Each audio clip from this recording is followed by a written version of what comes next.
भगवान के बहुत सारे नाम हैं, ईश्वर के अनंत नाम हैं, लेकिन उन नामों में यदि सबसे कोई मुख्य नाम है, प्रमुख नाम है, तो वो ओम नाम है।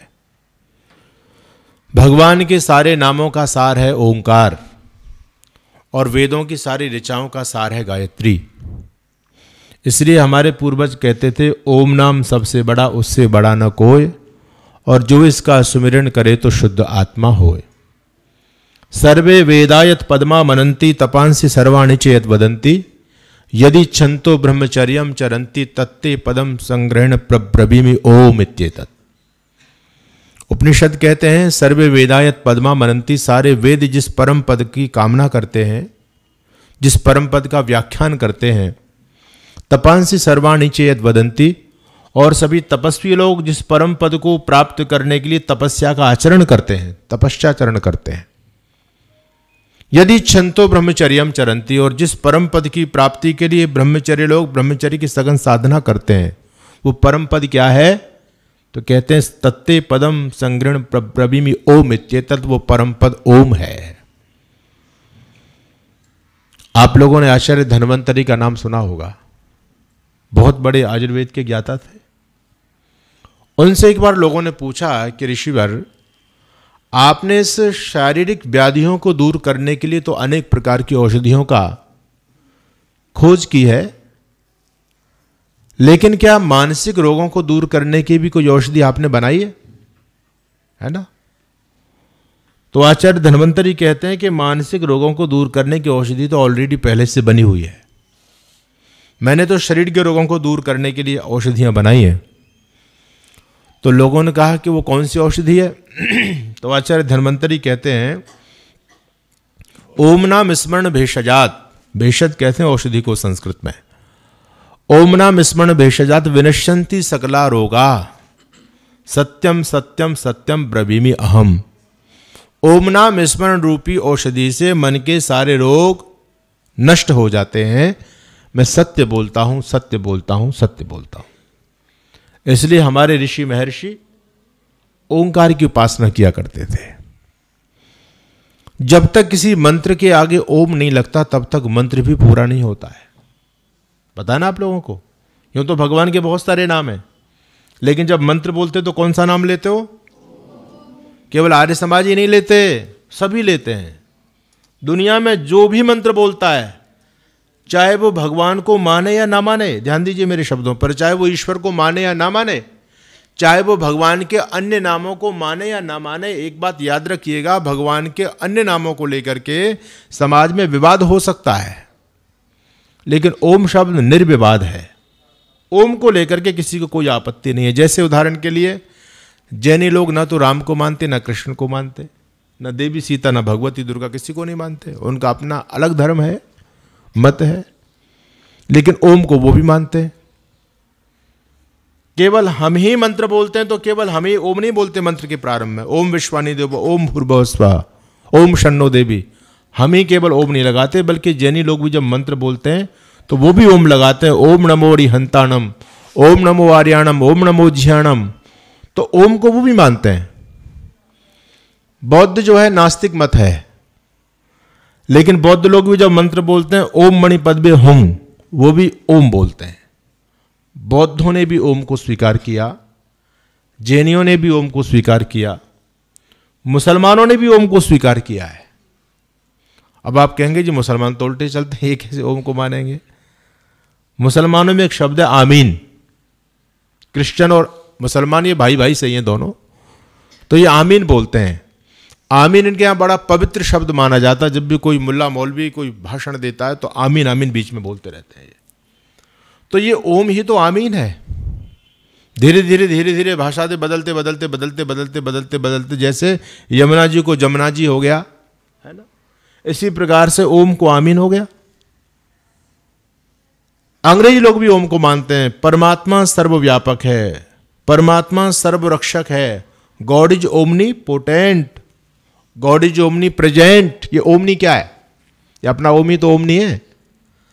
तो ओम सभी संस्कृतियों के मूल में है। ऐसी कोई संस्कृति नहीं है जहां पर ओम की महिमा ना हो। इसलिए ओम शब्द निर्विवाद है। ऋषि दयानंद कहते हैं ओम यह परमात्मा का मुख्य नाम है। भगवान के बहुत सारे नाम है बच्चों, आपके तो बहुत सारे नाम होंगे ना, घर पे नहीं होंगे, या एक ही नाम है? बहुत सारे नाम है ना। ऐसे ईश्वर के भी बहुत सारे नाम होते हैं। 3 प्रकार के नाम होते हैं।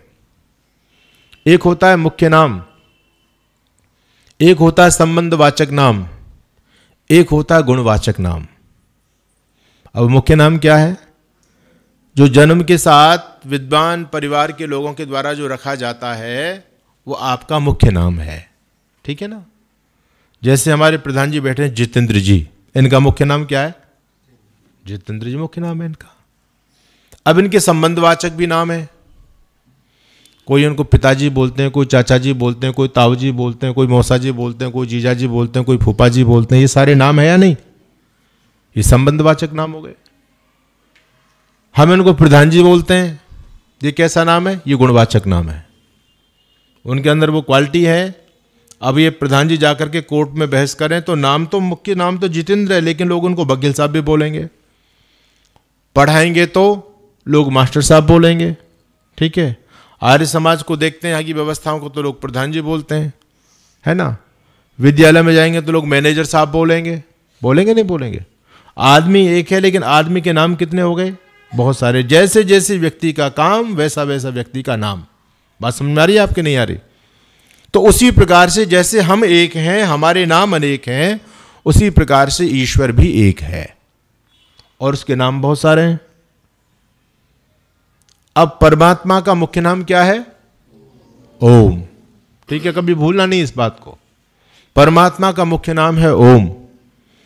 अब परमात्मा के संबंधवाचक नाम, जैसे हमारे संबंधवाचक नाम होते हैं, आपकी मम्मी आपको बेटा बोलती नहीं बोलती, है ना, तो आपका एक नाम हो गया बेटा। तो परमात्मा का संबंधवाचक नाम है या नहीं है? कौन सा है? आप लोग श्लोक बोलते हो, प्रतिदिन अभी बोला आप लोगों ने, त्वमेव माता च पिता त्वमेव बंधुश्च सखा त्वमेव सनो बंधुर्जनिता स विधाता। वो परमपिता परमात्मा हमारी माँ है, जिसका संबंधवाचक नाम है। आपने जगदम्बा का नाम सुना? जगदम्बा है ये। जगदम्बा कौन? लोगों ने तो शेर पर बिठा दिया, उसको मूर्ति गढ़ दी, लेकिन माताओं की माता जगदम्बा भगवती वो परमपिता परमात्मा ही तो है, उसी का नाम जगदम्बा है, अलग से नहीं है कोई जगदम्बा। पिताओं का पिता परम पिता वो ईश्वरी तो है, गुरुओं का गुरु परम गुरु वो ईश्वरी तो है, राजाओं का राजा महाराजा, देवताओं का देव देवादिदेव महादेव वो ईश्वरी तो है।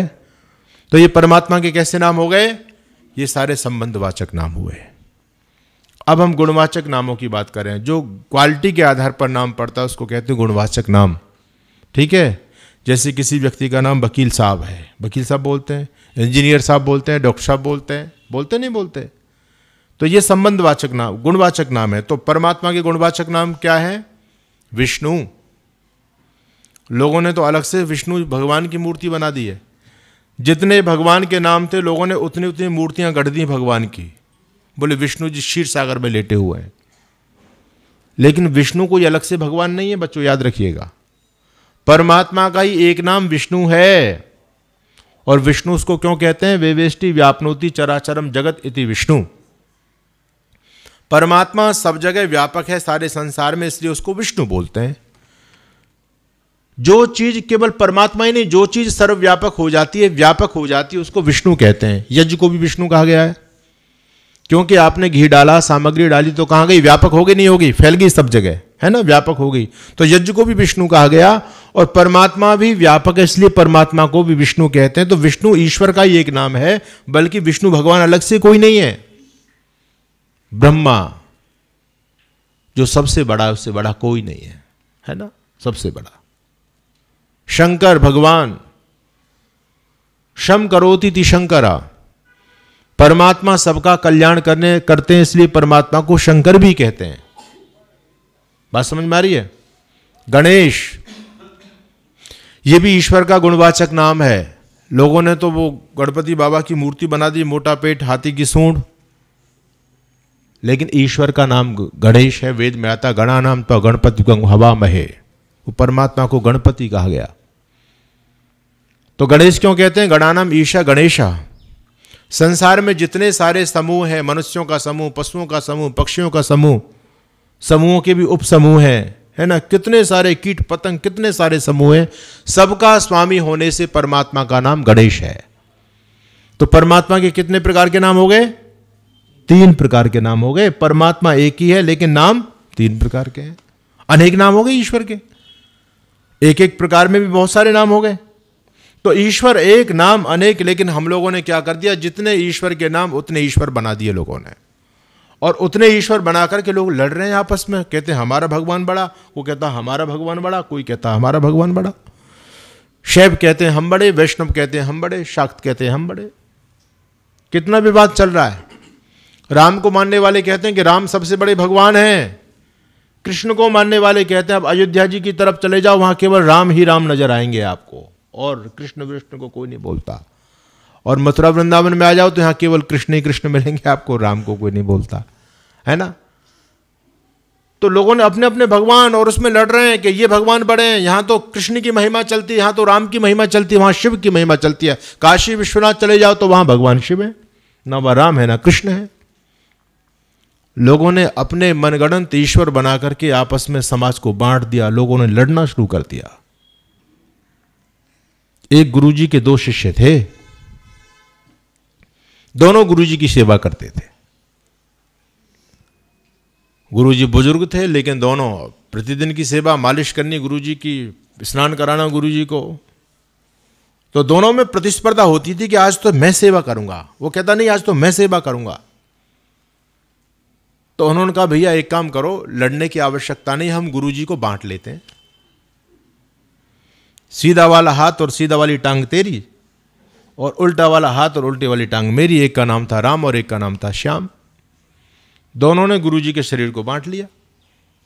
अब दोनों अपनी अपनी टांगों की, अपने अपने हाथों की मालिश करते थे खूब जबरदस्त। गुरुजी की अच्छी सेवा हो रही थी।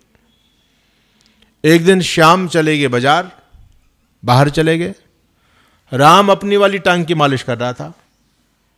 गुरुजी ने ली करवट, तो श्याम की टांग राम की टांग के ऊपर आ गई। अब जैसे ही राम की टांग के ऊपर श्याम की टांग आई और राम को आया गुस्सा, अच्छा इसकी इतनी औकात, ये मेरी टांग पर चढ़ सकती है क्या? मेरी टांग बड़ी है, ये मेरी टांग है, अभी देखता हूं इसको।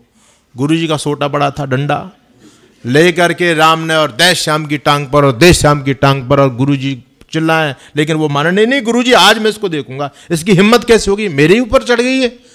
खूब गुरुजी को पीटा और ऐसी ऐसी टांग मोटी कर दी, पीट पीट करके टांग सूज गई बच्चों। अब गुरुजी तो बेचारा रोते बने, इस मूर्ख को कौन समझाए। थोड़ी देर बाद श्याम आ गया। श्याम ने देखा गुरुजी सिसक रहे हैं, रो रहे हैं, और टांग भी इतनी सूजी है मेरी वाली। बोले गुरुजी मेरी टांग को क्या हो गया? अरे भैया क्या बताएं, ये मूर्ख राम है, इसने आज तो बड़ी पिटाई की डंडों से इस टांग की। बोला अच्छा मैं देखता हूं अभी। उसने भी डंडा उठा लिया, वो राम की टांग को पीटना शुरू कर दिया उसने। अब जब राम ने देखा कि मेरी वाली टांग पिट रही है तो राम भी डंडा ले आया, वो उसकी टांग में मारे, वो उसकी टांग में मारे, गुरुजी का मार मार के भुरता बना दिया। गुरुजी चिल्ला रहे अरे रुको रुको रुको, लेकिन वो कहाँ रुकने वाले थे, वो तो कहते हैं ये मेरी टांग है, ये मेरी टांग है, ये मेरी टांग है, मेरी टांग है। लड़ रहे हैं। गुरुजी को अच्छी तरह से पिटाई की। एक समझदार व्यक्ति आए, जब गुरुजी चिल्लाए लोगों ने उनको छुड़ाया। अरे बोले मूर्खो, इन टांगों को तो आपने बांट लिया है, हैं तो गुरुजी की दोनों टांग, ये तो तुमने बांटा है, और तुम बांट करके गुरुजी को मार रहे हो, लड़ रहे हो आपस में। इसी प्रकार से लोगों ने ईश्वरों को बांट दिया।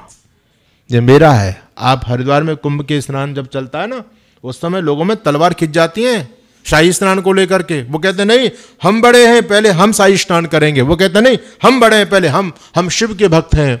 वो कहते हैं कि नहीं हम विष्णु के भक्त हैं। आपस में लोग लड़ रहे हैं। अरे विष्णु शिव कोई अलग अलग है क्या? ईश्वर तो एक ही है ना। आप लोग जब मंदिर में जाते हो तो एक आरती सुनते हो, बहुत गजब की बात कही है कि जो लोग ईश्वर को अलग अलग नामों से बांट करके उसकी उपासना करते हैं, किसी ने विष्णु की मूर्ति कर ली, किसी ने शिव की, किसी ने शंकर की, किसी ने गणेश की, तो क्या गजब की बात कही, ब्रह्मा विष्णु सदा शिव जानत अविवेका। जो भगवान को ब्रह्मा के रूप में मान करके पूज रहे हैं, विष्णु को रूप में मान के पूज रहे हैं, शिव के रूप में मान के पूज रहे हैं, वो मूर्ख हैं या विद्वान? बोलो कौन है? अविवेकी हैं, आप ही लोग बोल रहे हो। ब्रह्मा विष्णु सदाशिव जानत अविवेका, जो उसको भिन्न भिन्न नामों से जान रहे हैं, उसकी पूजा कर रहे हैं, वो अविवेकी लोग हैं, वो मूर्ख लोग हैं। ओंकार के मध्य ये तीनों एका, ये एक ही ओंकार के तीन नाम है, उसी से निश्रित हुए हैं, अलग अलग नहीं है ये। अब आरती तो हम खूब गा रहे हैं, लेकर उस पर कोई विचार नहीं कर रहा है और लड़ रहे हैं आपस में।